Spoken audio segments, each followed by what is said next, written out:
Hi guys, welcome back to my channel, or if you're new here, welcome. My name is Carmen and currently I am in my TTC journey and I've had 2 miscarriages and the last one ended in an emergency surgery because I was septic. I also have antibodies in my red blood cells, so that affects almost all my pregnancies, but we will go into that in a different video or when that time comes. I have videos and vlogs of what happened during my first and second pregnancy and miscarriage, so you can go watch those to understand the whole story and what really happened. So today's video, I really wanted to give you guys an update and answer some questions that some of you guys asked. So I guess the big question here is, are we trying? And am I really ready to try again? So I guess I'll start out saying, like, we'll just let the universe take over, because at this point I am tired of doing ovulation tests and like figuring out when is ovulation day, and I think I have an idea of when it is. It's usually day 16. So but like I don't really track it like that. I do use an app that tracks my fertility or tracks my cycle, but I don't really look at it all the time. But it's good to have an idea of when I ovulate, and especially because last time we did, or the last 2 times we did plan, and those just ended up not so great outcomes. So I don't want to put that pressure on myself and to, you know, do all that work and then have it not how I want it to be. I mean, am I ready to try again? Well, I already said we're just gonna leave it to the universe and whatever happens happens. And because I already had 2 miscarriages,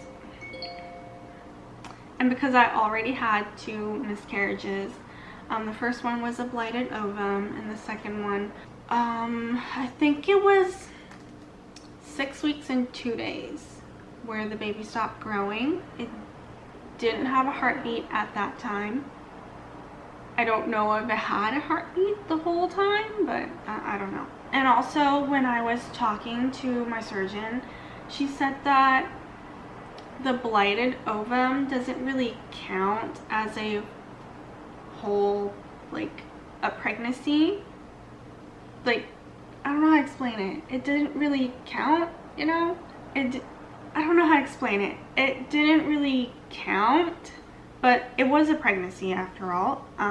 But there was no baby, so there was no genetic like DNA or whatever that we could have tested. I guess that's what she meant by it didn't count. She said that, so the last one, the second pregnancy, ended with a DNC. She said that we don't have to worry because after my first pregnancy, we found out that I have antibodies in my red blood cells that I've developed from that pregnancy. So we were referred to an IVF or fertility clinic, and we did all the tests that you would do before you see an IVF doctor, and all those tests came back normal. Everything was good, so there was not much worry about us not being able to conceive or have a baby. And I'm glad that we were able to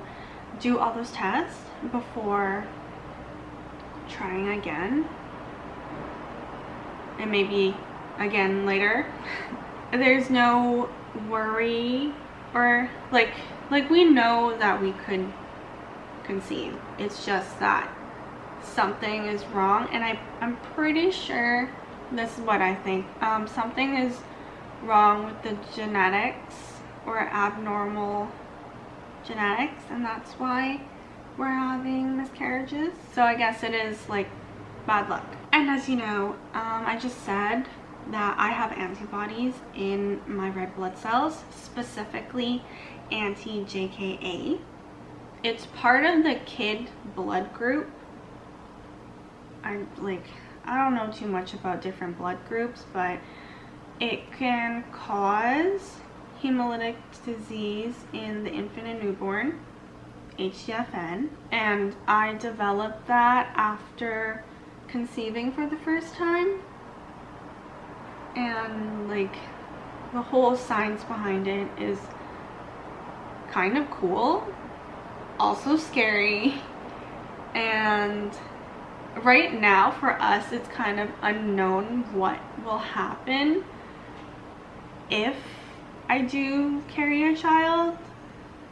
Like, so far I just know that we have to do titers every 4 weeks for the first bit, I think, and then I don't remember how long or how far down the road you have to switch and do it 2 times a week, or no, bi-weekly, not 2 times a week. And then I think it's like in closer to your due date you start doing it once every week to do titers, but that might not happen depending if you have to do MCA Dopplers or UTIs. MCA Dopplers is kind of like an ultrasound that looks into your baby's, is it the cerebral fluid that's in their brain to see how fast it's going. And then UTIs are uterine transfusions, not UTIs, IUTs. Intrauterine transfusions.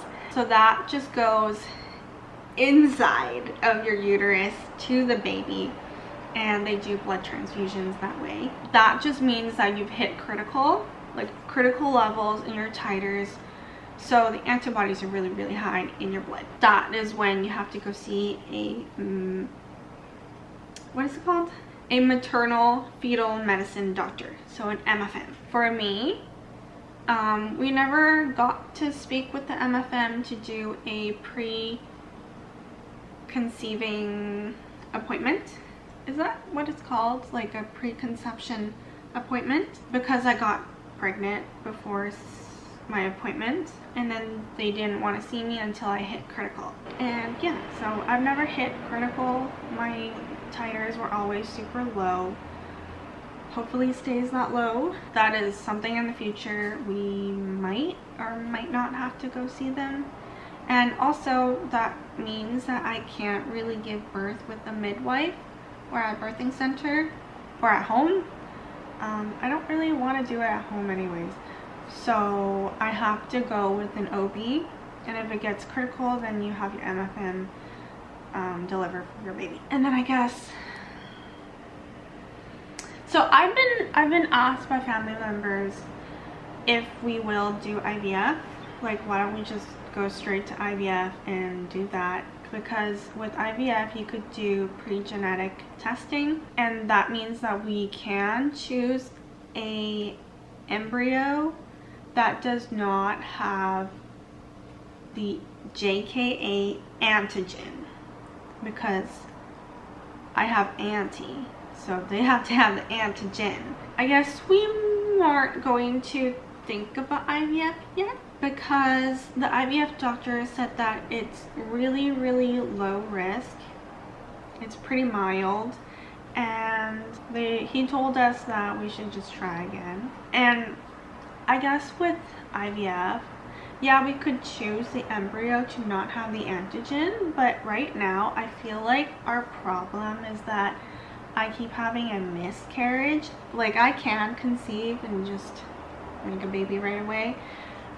It's just that I can't keep a pregnancy for some reason, and we're not 100% sure if it is abnormal cells or genetic problem that is causing it. I had part of the, like, kind of gross, but when I was miscarrying, I had my little, well, if you watched the videos you would have known, I had the little jar that I put cells in, and pathology never came back or I don't know, my doctor never told me about it, or I don't know, like we were hoping that pathology was able to run tests on it, but I don't have any news on that, so I'm not sure if they did anything on it. So like if miscarriages do continue, I feel like after 1 or 2 more miscarriages, so I'm thinking the next pregnancy, if it does happen again, I think I would start thinking about IVF and maybe get the process started with a doctor, and then during that time doing stims and all that stuff. And if I do get pregnant again and then I lose it again, then I will definitely do IVF, because I think that's just, I don't know if I could go through another miscarriage or 2 again.